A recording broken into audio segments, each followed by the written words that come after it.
Okay. So today we will start with the software design chapter.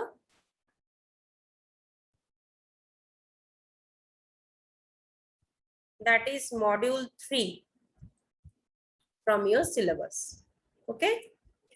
So during this software design phase, what happens is a design document is produced. And how is this design document produced? Based on the customer requirements which are documented in the SRS document. So we have the SRS document with us. And then I pass it through a design process. And the outcome I will get a design document. So this is the software design phase or the software design part which comes into play between the SRS document and getting the design document. So SRS document is the input to this phase and design document is the output from this phase. And I run this phase on the SRS document where all the customer requirements are documented, and as an output, I get the design document. So if I can talk about the main objective of the design phase, so the activities that are carried out during the design phase or the design process is to transform the SRS document into the design document. This is the main objective of the design process. Okay. Now, in order to understand the overview of this design process, we will be studying a few important issues associated with this design process. So the first thing that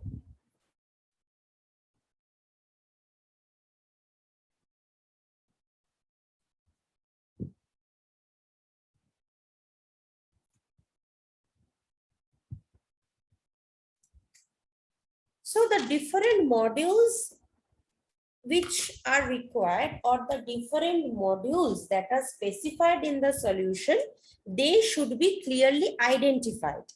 And since each module, we have studied that each module is a collection of functions and the data which are shared by these functions of these modules. So each module should accomplish or should perform some well-defined task out of this overall responsibility of the software. So each module should be named according to the task it performs. Suppose, for example, if I am talking about an academic automation software, then the module consisting of the functions and the data necessary to accomplish the task of registration of the students, they should be named, suppose,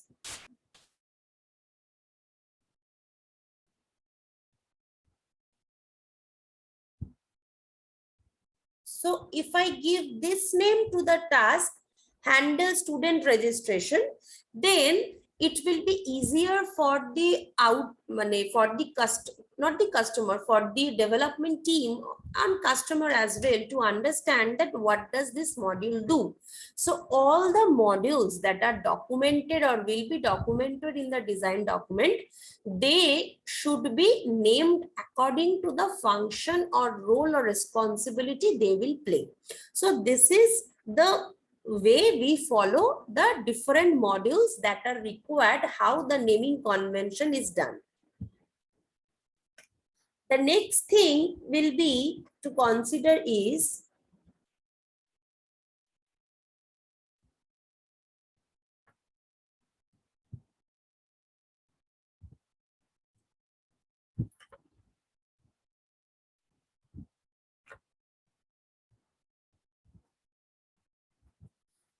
so there will always be a control relationship between any two model which will arise due to any function call across the two modules.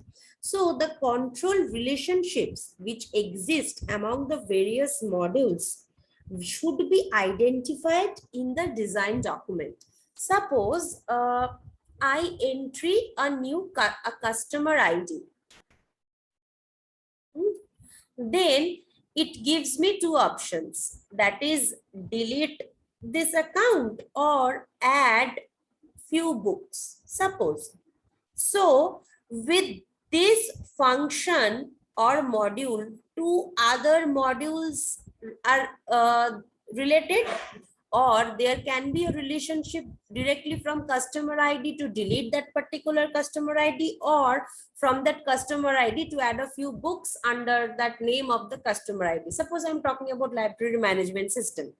So this is the reason why all the modules, like the relationships among the different modules, they should be properly named or should be properly represented in the design document.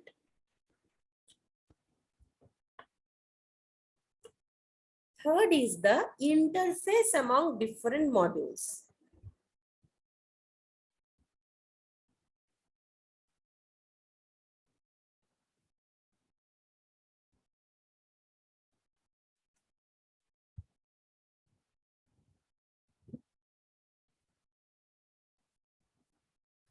So the interfaces between the modules, which identifies the data items that are exchanged between the modules when suppose one module invokes a function of the other module, those interfaces should be clearly justified or clearly stated.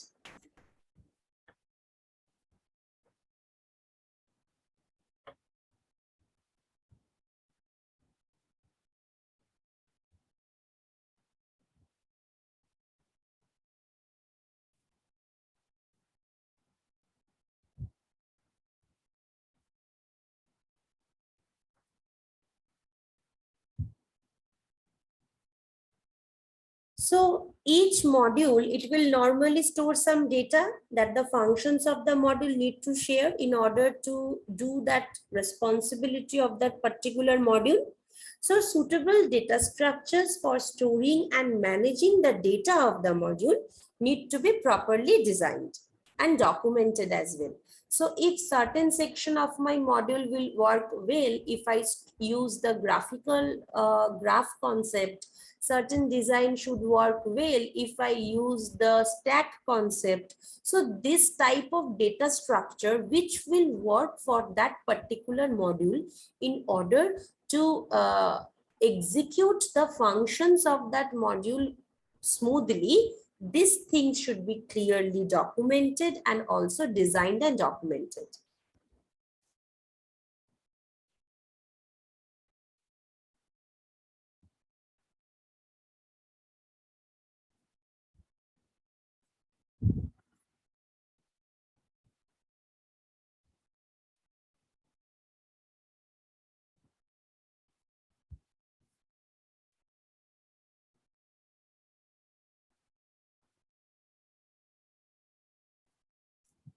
Okay. So each function in a module, it will usually perform some activity.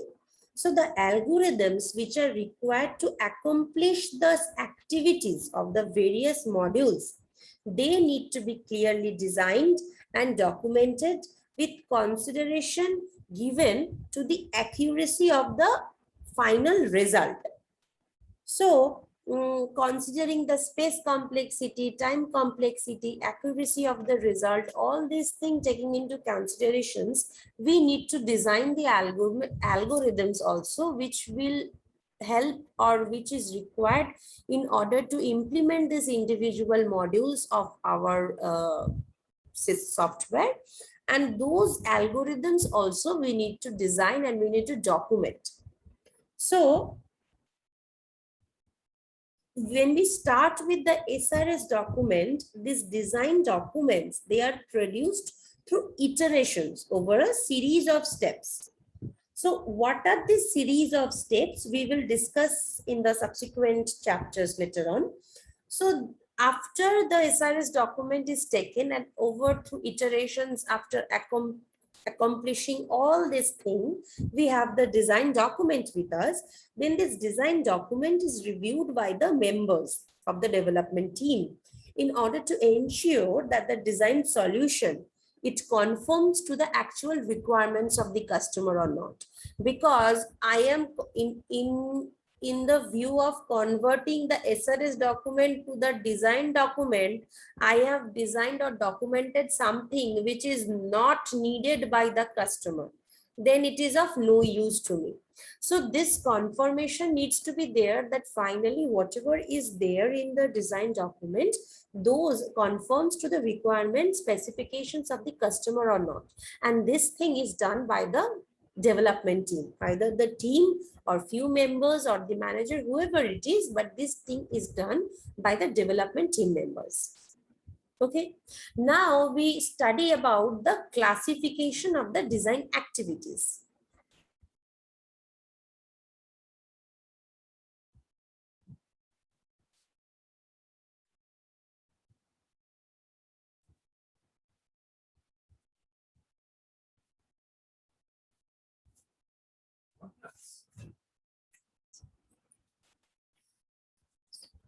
So what is seen that a good software design is very less can be made by using a single step procedure, but actually it always requires a series of iterations or a series of steps. So these series of steps through which a document is passed in order to produce the design document is known as the several design activities. Okay, so if we are to classify the design activities, we broadly classify them into two categories. One is the preliminary category, or the high level design,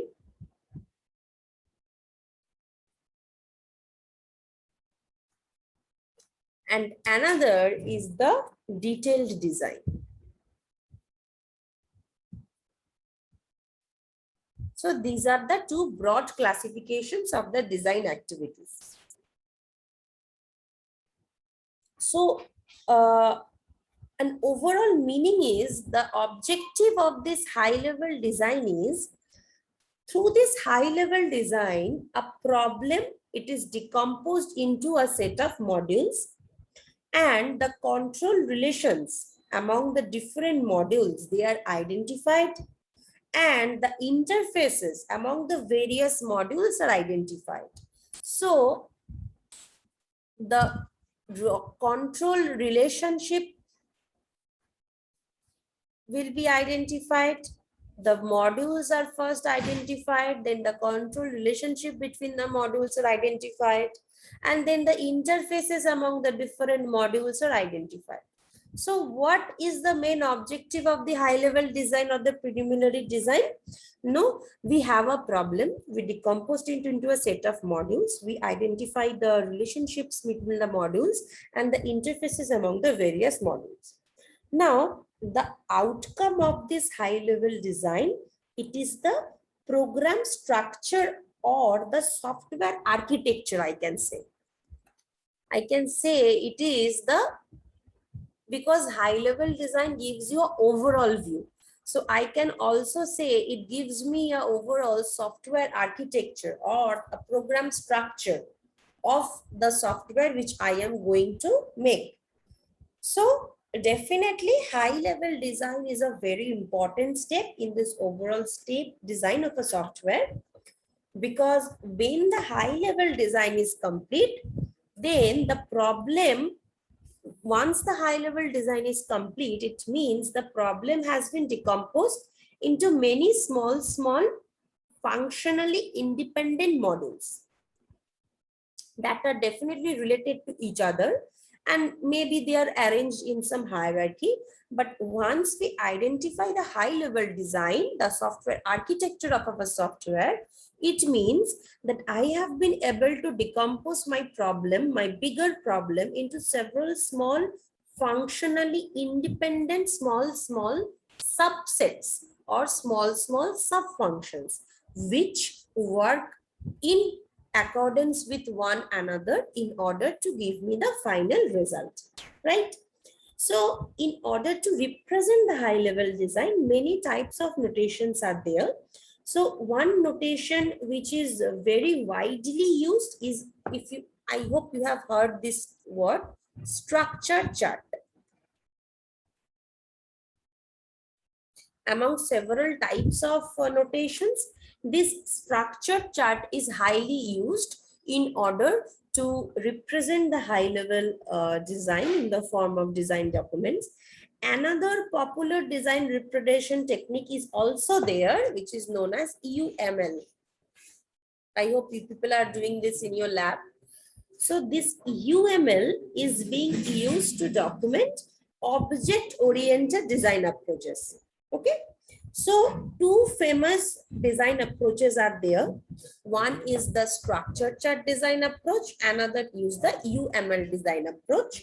UML is specifically done for the object-oriented purpose. So once the high-level design is complete, then only the detailed design can be undertaken. So it is the first part, and then after completion of the first part, we can do the second part, that is the detailed designing.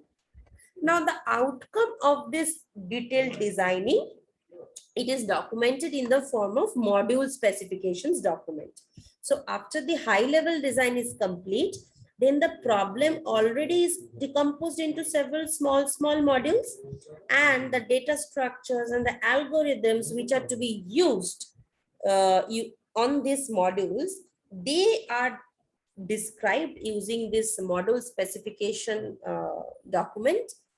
And this module specification document, they can be easily grasped by these programmers to start their coding process. Okay. So from this detailed designs phase, the coding processes starts. We cannot start the coding process directly from seeing the high level design.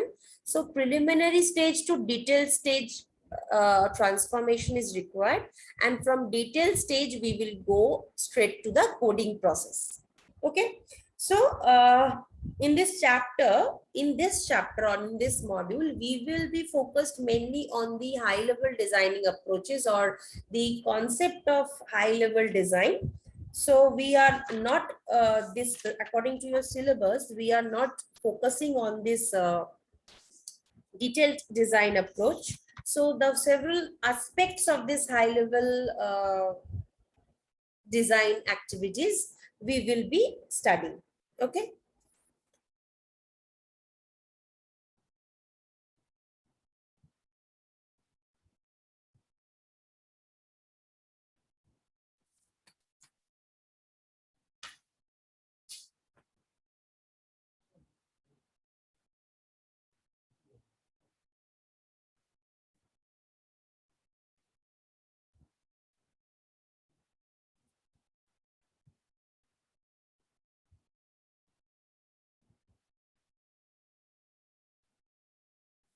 So now we study the classification of the design methodologies. Now, the design activities, they are definitely based on the specific design methodologies which are being used.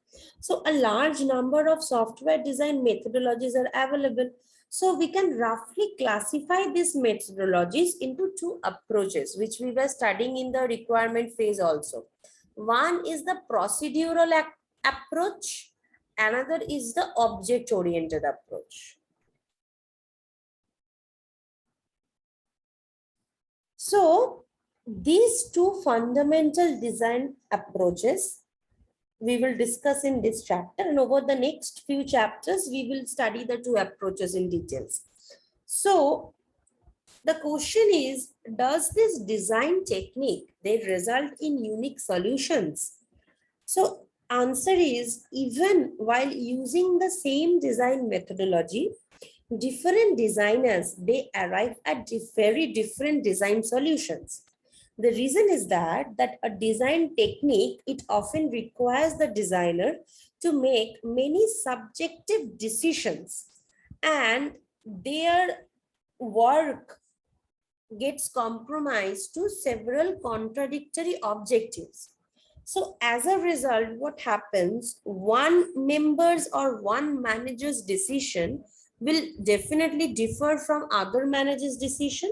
So as a result, it is even possible that even the same designer can work out many different solutions to the same problem.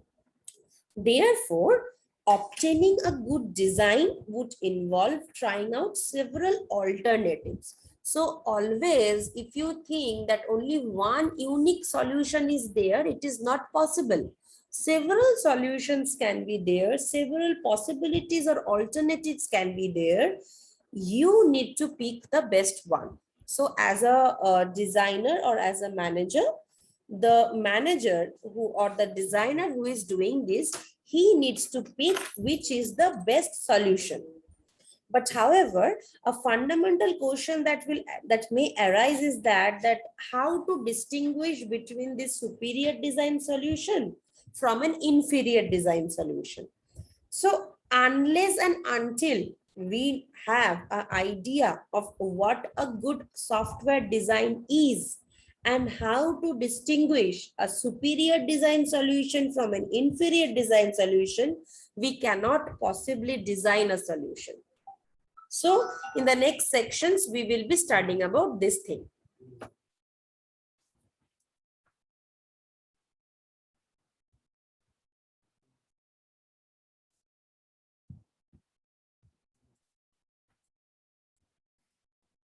So what is analysis and what is design? Now this analysis and design activities, they differ in their goal and they differ in their scope as well.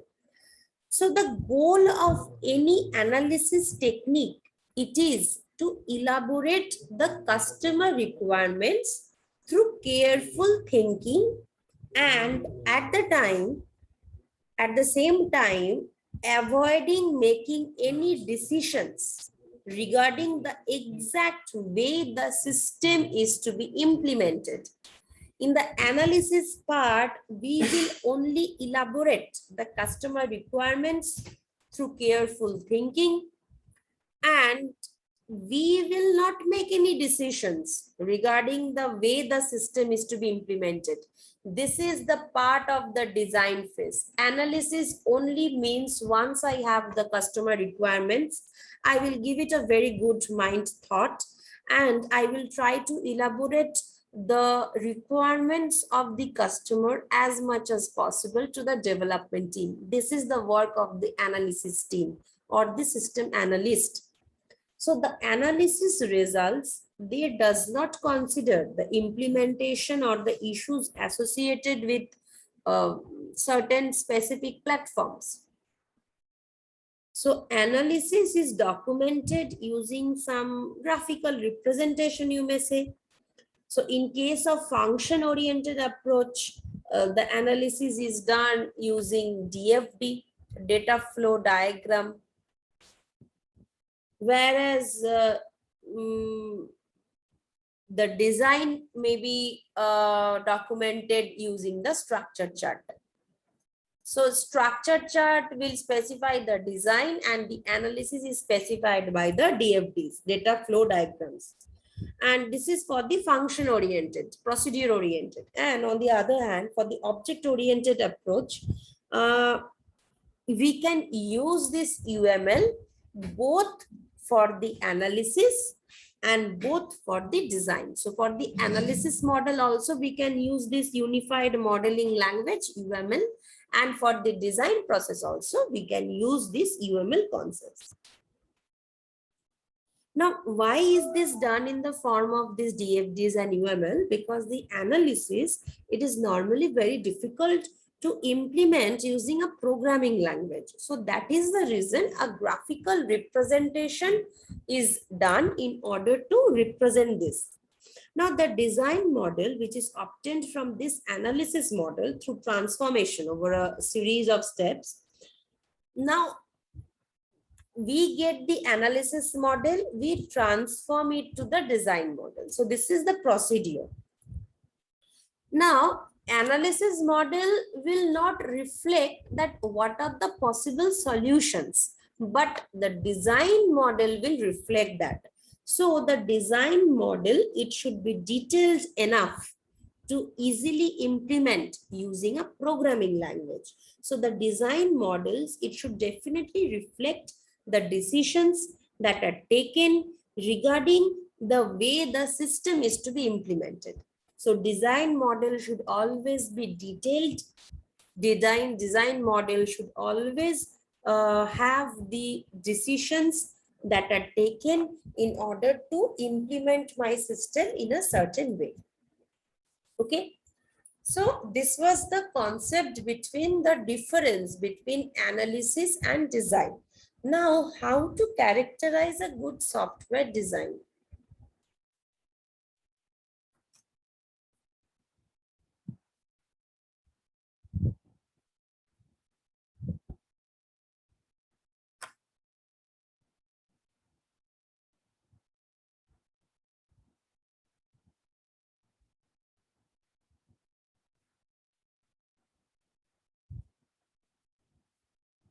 So this is the question.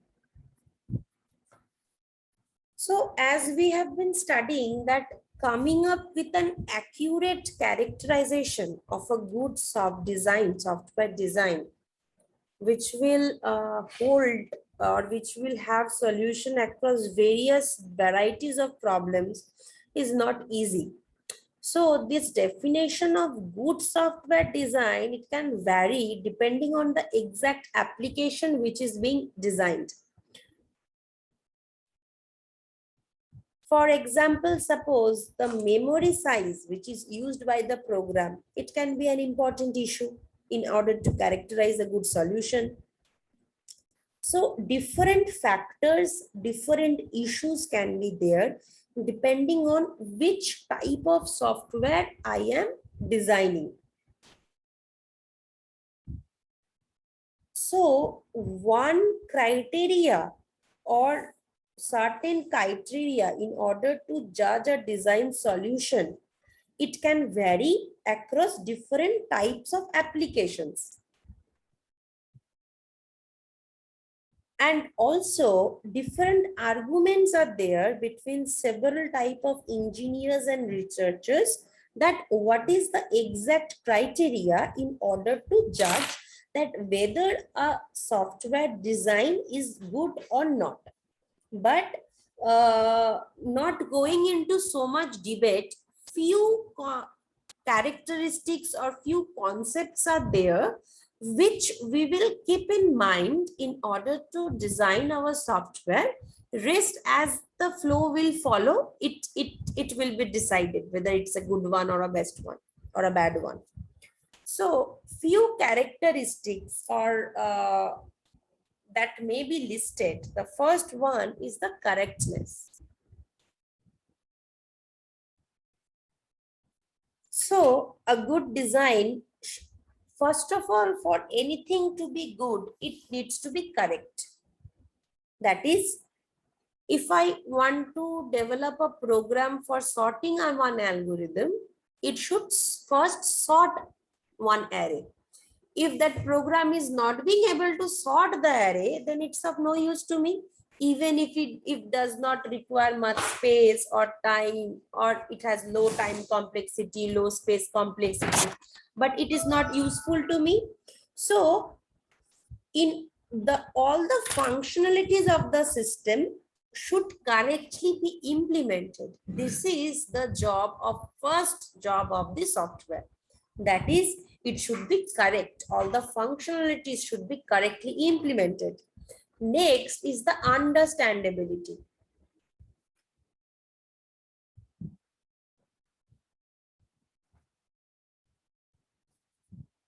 So a good design should always be easily understandable. So unless a design solution is easily understandable, it would be very difficult to implement and to maintain it also. So always it should be understandable. Next comes efficiency. Obviously, it should be efficient. Even if it is the software is giving me a perfect answer, but after giving one input, I will have to wait for 30 minutes to get the output. That is not possible. So this type of software we do not want. We want softwares that give me accurate results in minimum amount of time, right? So whenever we are to design a good solution, we always have to address the time, the cost, the resources being used, the optimization issues being used. So all these things we will have to consider, and as an output we will have to uh,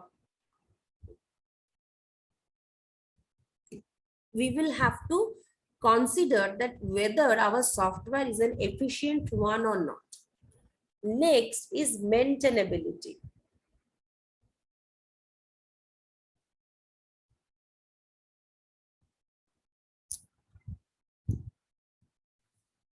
So a good design should be easy to change. One thing is that any rigid type of design, it is not desirable. Always it is desirable that it can be flexible. That is, later on, if our project team or if the customer wants, suppose the customer has given some requirement, project team A worked on that requirement for 2 years and they delivered the thing to the customer. The customer has been running it for 10 years and they did not found any problem. After 10 years, they wanted one extra feature to be added. So then again, they comes to the company. But it may happen that the project A, the team members are not there in the company. They may have been switched to some other projects, or they have left the company, and so on. So always the software should be such, or the design should be such, that it can be later on modified by any person who is related to that software. So it can be easily changed, it can be easily maintained. So this is a very important requirement, because whenever you are making something for the customer, so always remember that even after the product release, the change requirements, they usually keep on coming. So there is a span of few years that any change requests will be dealt within these things free of cost, like this. So after the software is being released, still the change requests come from the customer. So, or the client rather. So it is very much essential to incorporate the change request. So if any scope is not there, the design is very rigid, then it is not possible to incorporate that changes. So always this issue we need to address, that is, the later on the software can be changed. So these are the basic 4 features which we will consider whenever we want to design good software design. Okay. So what is the understandability of a design? This is a major concern. What do we mean by the understandability of a design?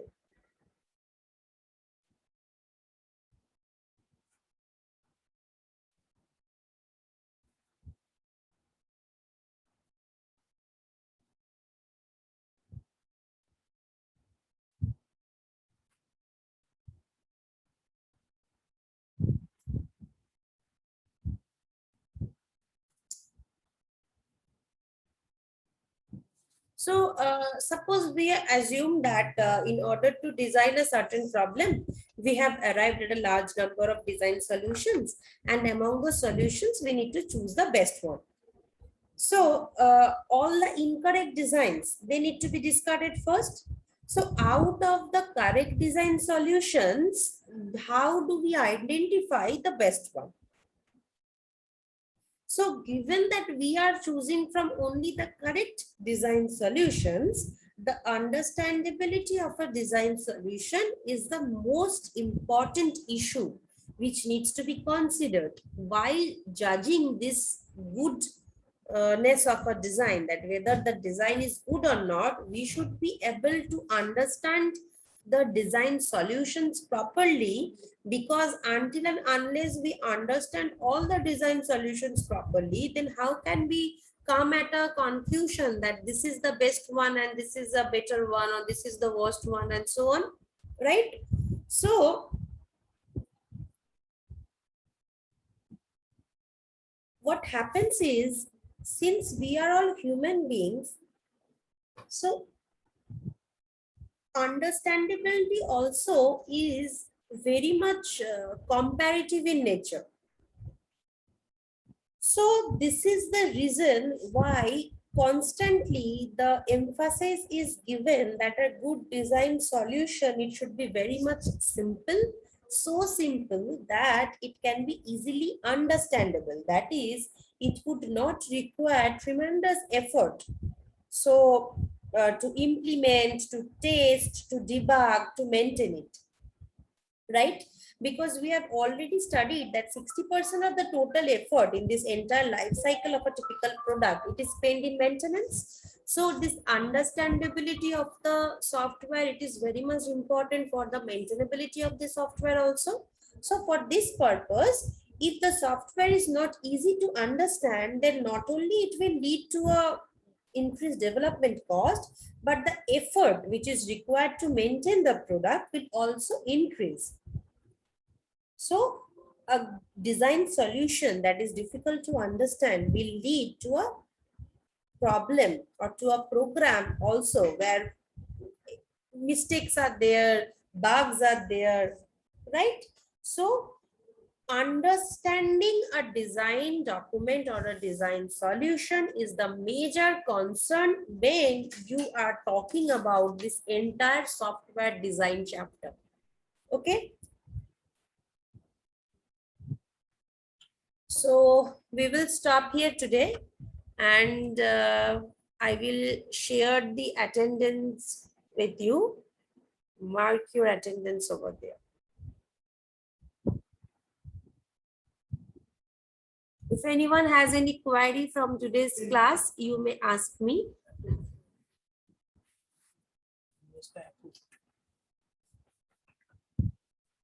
Okay, so I will share the attendance with you.